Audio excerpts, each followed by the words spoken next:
So, ayun na nga guys, kagagaling ko ng 7-Eleven, dalawa kami ni Lola.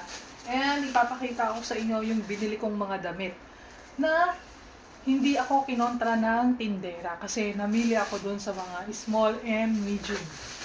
Bumili ako nito, short. Ayan. Oh. Para siyang makarena, may short.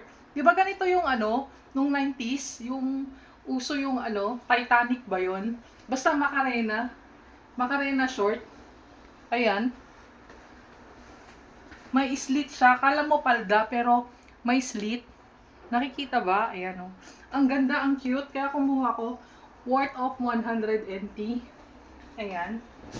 And bumili ako ng damit, pero same design. Ayan siya. O, diba? Hindi ko alam kung malaki sa akin to o maliit. Basta yan yung binili ko. Hindi kasi ako kinontra ng tindera eh. Nagustuhan ko dito yung may slit siya. Mahilig kasi ako sa, may ganyan to.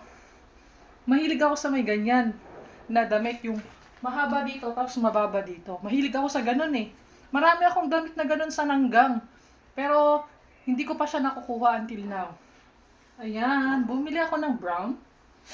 And bumili ako ng yellow. Oh, nagtataka kayo, hindi na pagkain yung binili ko. Kundi damit na kasi sobrang init na ngayon. And nag-iipon na ako ng pang summer. Kasi lahat ng dala ko is pang winter. So, bumili naman ako ngayon ng tago 100 na damit.